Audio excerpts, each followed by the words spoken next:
सोडणार नाही म्हणणाऱ्या फडणवीसांवर राज ठाकरे प्रचंड चिडले. एकेरी उल्लेख करत म्हणाले, तू मुख्यमंत्री येणार आहे महाराष्ट्राचा. मुंबई-पुणे महामार्गावरील मिसिंग लिंकवर दरड कोसळल्याचं दिसून आलं होतं. या घटनेचा व्हिडिओ सोशल मीडियावर मोठ्या प्रमाणात व्हायरल झाल्यानंतर विरोधक नेटिझन्स यांनी फडणवीस सरकारला धारेवर धरलं. यावरून संतापलेल्या मुख्यमंत्री देवेंद्र फडणवीस यांनी विरोधकांना फटकारलं. तसेच माझी बदनामी करा, पण महाराष्ट्राची बदनामी कराल तर कोणालाही सोडणार नाही, असा इशारा मुख्यमंत्र्यांनी दिला. हीच बाब आता मनसे अध्यक्ष राज ठाकरेंना खटकली. सोशल मीडियावर जाब विचारणाऱ्या लोकांना देवेंद्र फडणवीस यांनी भर सभागृहात कुत्ता, भाडके टट्टू वगैरे शब्द वापरले होते. मुख्यमंत्र्यांच्या याच भाषणाचा मनसे अध्यक्ष राज ठाकरे यांनी रेल्वे कामगार सेनेचा वर्धापन दिनाच्या निमित्ताने केलेल्या भाषणात चांगलाच समाचार घेतला. नेमकं घडले काय ते सविस्तर पहा. त्यापूर्वी चॅनलवर नवीन असाल तर चॅनलला सबस्क्राईब करून बेल आयकॉनवर क्लिक करा. मला बदनाम करा, पण महाराष्ट्राला बदनाम करू नका. ऐसे कुछ भाड़े के टट्टे इस मिसिंग लिंक के बारे में भी पैसा ले लेकर सोशल मीडिया पर लिख रहे थे. उनको भी कह देना चाहता हूं, अगर महाराष्ट्र का अपमान करोगे छोड़ूंगा नहीं. आणि काय म्हणतायत म्हणे, एक वेळ मला बोला पण महाराष्ट्राचा अपमान मी सहन करणार नाही. वा रे वा. लोक त्या मिसिंग लिंक बद्दलच बोलतायत, महाराष्ट्राचा कुठे अपमान करतायत. आमच्या सरकारलाच हिंदीचं वावडं आपलं त्यांच्याबद्दल आस्था. कालचं त्या ह्यांचं मुख्यमंत्र्यांचं फडणवीसांचं भाषण विधानसभेमधलं,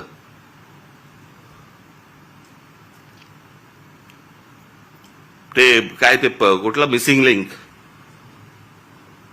लिंक वरती म्हणे ते काय ते काय कोसळला, खांब कोसळला आणि पाणी सगळीकडनं येतंय, त्याचं म्हणे राजकारण करू नका. अरे वा. त्याच्यावर बोललं की राजकारण. मग इतकी वर्ष आपण काय करत होतात? दुसऱ्यांच्या सरकार जेव्हा होती दुसऱ्यांची, त्यावेळेला तुम्ही काय करत होतात? त्यावेळेला जी आंदोलनं झाली ते राजकारण नव्हतं.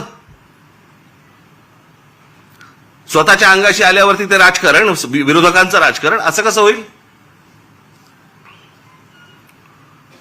आणि काय म्हणतायत म्हणे, एक वेळ मला बोला पण महाराष्ट्राचा अपमान मी सहन करणार नाही. वा रे वा. लोक त्या मिसिंग लिंक बद्दलच बोलतायत, महाराष्ट्राचा कुठे अपमान करतायत. पण ते काय सगळं घेऊन जायचं, म्हणजे ते वरपासून खालपर्यंत आता काय सवय लागली आहे. केंद्र सरकारच्या कुठच्या गोष्टींबद्दल बोललं की तुम्ही देशविरोधी. आता केंद्र सरकारची कामं आहेत ती, त्याच्यात देशाचा काय संबंध? आता मिसिंग लिंक बद्दल बोललं तर याच्यात महाराष्ट्राचा अपमान कुठे आला? लोकांनी प्रश्नही नाही विचारायचे, काय झालंय ते. इतके दिवस जे मोबाईल फोनवरनं विरोधकांना जे करत होते ना,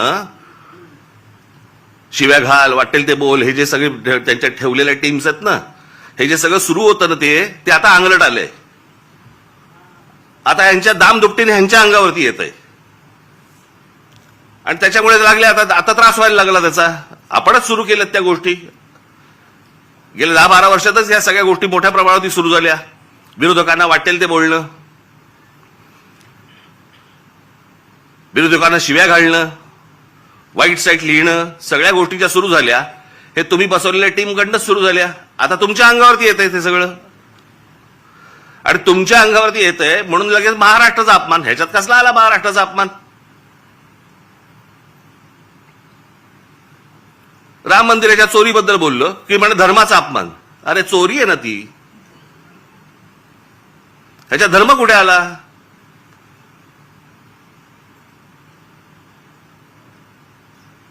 बरं, त्या मंदिराबद्दल आम्हालाही आस्था आहे, प्रत्येक हिंदूला आस्था असेल. तिथे ज्या वेळेला 1400 कोटी रुपये ज्यावेळेला चोरले जातात, काहीही म्हणजे किती पडदा किती असावा यांच्या समोर. म्हणे वक्फ बोर्डामध्ये ज्या वेळेला म्हणे तिकडे चोऱ्या झाल्या त्याच्याबद्दल तुम्ही नाही बोलणार. आम्हाला काय देणं घेणं?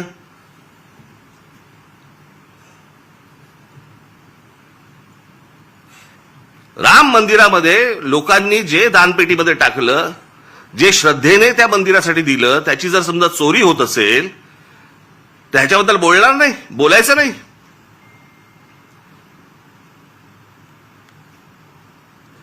काल ते कोणतरी होसबळे का कोणतरी आहेत ते म्हणे धर्मविरोधी जे लोक आहेत ते म्हणे पसरवतात. आम्ही धर्मविरोधी? हा देश काय धर्मविरोधी आहे? तुमच्याकडे राम मंदिरामध्ये लोकांनी श्रद्धेने दिलेल्या गोष्टींची चोरी होते आणि हे सांगणारं कोण होतं? हे बोलणारं कोण होतं? भारतीय जनता पक्षाचा खासदारच पहिलं बोलला की राम मंदिरात चोरी झाली म्हणून. आम्ही बोललो? हा देश बोलला? इतर राजकीय पक्षाचे कोणी लोक होते ट्रस्टी म्हणून, तिथे ट्रस्टी कोण आहेत? 15 ट्रस्टी आहेत तिकडे. 15 ट्रस्टीपैकी त्यातले जवळपास 12 हे केंद्र सरकार नेमतं आणि त्या 12 पैकी केंद्र सरकारने जी नेमलेली माणसं आहेत ती RSSशी संबंधित आहेत, विश्व हिंदू परिषदेशी संबंधित आहेत, भाजपशीच संबंधित आहेत, बाकी कोणीच नाहीये. केंद्र सरकार आणि राज्य सरकार नेमलेले IS अधिकारी आहेत. तिथे जर 1400 कोटी, आत्ता 1400 कोटीचा आकडा आलाय. मुळात कितीची चोरी झाली माहिती नाही आपल्याला.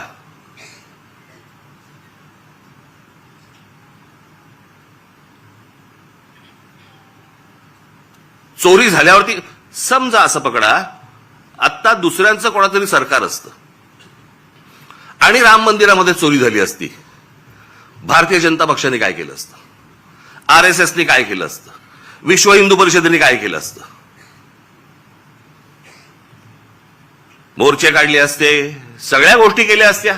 त्याच्यात नाही राजकारण. आता तुमची सत्ता आहे म्हणून विरोधकांनी केलं की त्याच्यामध्ये राजकारण आणू नका म्हणे. आता त्या मिसिंग लिंकचं झालं, यांचा एक मंत्री म्हणतो ते नैसर्गिक आहे, ती गोष्ट नैसर्गिक आहे, त्याच्यामध्ये राजकारण आणू नका, हे लक्षात ठेवा. हे तुम्ही काय अमरपट्टा घेऊन आलेला नाही आहात. उद्या तुम्ही विरोधी पक्षात जाल आणि ज्यावेळेला अशा काही घटना घडतील तेव्हा तुम्ही राजकारण करू नका. तेव्हाही सांगा लोकांना की नाही नाही नैसर्गिक आहे. एक झाड पडून काय मुलगा जातो, काय माणूस जातो, एक मुलगा शाळेमधला मुलगा गटारात काय पडतोय, काय नाही म्हणे नैसर्गिक आहे. नैसर्गिक? तुमचं सरकार आहे म्हणून सगळं नैसर्गिक, त्याच्यावर राजकारण करू नका, त्याच्यावर कोणी बोलायचं नाही. दुसऱ्या पक्षांची सरकार असली की हे यांचं राजकारण सुरू करणार, हा कुठचा प्रकार? त्या मिसिंग लिंकचं बाबा तिथे नशीब माणसं नाही मेली.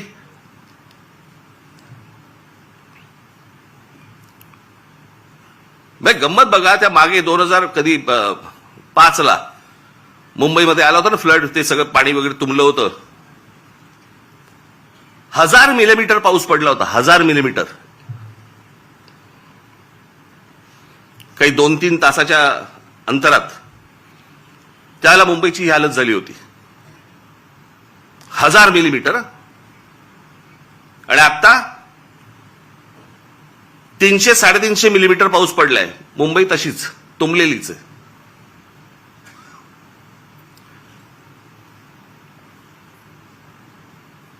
तेव्हा वारे बाप वाटेल ते बोलायचे, वाटेल ते सगळी आंदोलनं करायची, पैसे खाल्ले, हे केलं ते केलं, तेव्हा राजकारण नाही. आता मुंबई तुंबली नाही, नैसर्गिक आहे. ती कोणती बाई ती गाणी म्हणायची, काय ते गाणं होतं ते, तुला मुंबईवर भरोसा नाही काय? कुठे गेली ती आता? तिचा आला व्हिडिओ.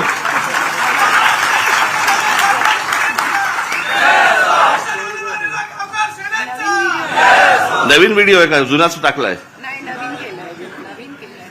नवीन केला असेल तर चांगलं आहे, कोणाला पाहिलेली नाही ती. पण जेव्हा तेव्हा गात होती तेव्हा सुख घेतलं. आता दुसरे जेव्हा बोलायला लागले त्यावेळेला त्रास व्हायला लागला. आता मला दुसरं कळलं नाही. मला मुख्यमंत्र्यांचं विधानसभेतलं भाषण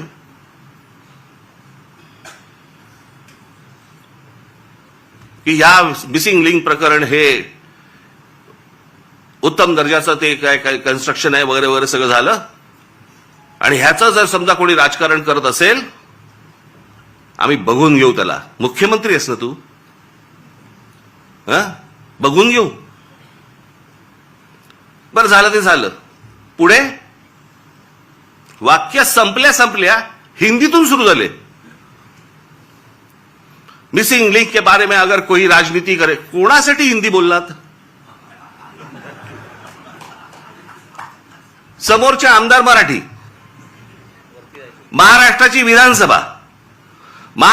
विधानसभेमध्ये आमचा मुख्यमंत्री, महाराष्ट्राचा मुख्यमंत्री हिंदीत बोलतो. कशासाठी? कोणाला सांगायचं होतं? कदाचित आपल्याच पक्षातल्या वरच्या लोकांना सांगायचं असेल, बघून घेईन.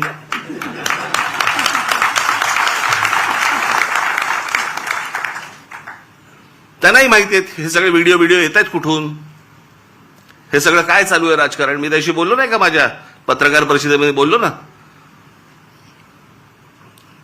जी काय घमासान सुरू आहे ना आता तिकडे पक्षामध्ये, फक्त बघत राहा, पाहत राहा. मुंबई महाराष्ट्राचा, ठाण्याचा काय विचका झालाय, पुण्याचा, सगळ्यांचा शहरांचा विचका झालेला आहे, ज्याला हे विकास म्हणतायत. मी ह्या विषयावरती इतकी वर्ष बोलतोय मी की आपल्याकडे डेव्हलपमेंट प्लॅन येतो, परंतु टाउन प्लॅनिंग आपल्याकडे होत नाही आणि त्याचा ही शहरच सगळी बर्बाद होणार आहेत, झालेलीच आहेत, अजून होणार. बघावं तिकडे सगळीकडे इमारती सगळ्या उभ्या राहत आहेत. माझी तर विनंती आहे मुख्यमंत्र्यांना, सगळी कन्स्ट्रक्शन एकदा बंद करून टाका. नुसते रस्ते आणि फ्लायओव्हर आणि ब्रिजेस म्हणजे विकास नव्हे. हे जेव्हा लोक परदेशात जातात त्यावेळेला करतात काय मला कळलंच नाही मला अजूनपर्यंत. या परदेशातली सगळी शहरं बघा. मी 2014 साली याच्यावरती एक डॉक्युमेंटरी केली होती. मी 16 मिनिटाची डॉक्युमेंटरी आहे, आज युट्यूबवरती आहे, जाऊन बघा. की शहराला आकार उकार कसा द्यायचा असतो. आता हा मिसिंग लिंक 1 मेला त्याचं उद्घाटन झालं, 1 मेला. आणि आता हा 6-7 तारखेला काहीतरी तो त्याचा काय पिलर पडला आणि पाणी वाहतंय आणि सगळं होतंय.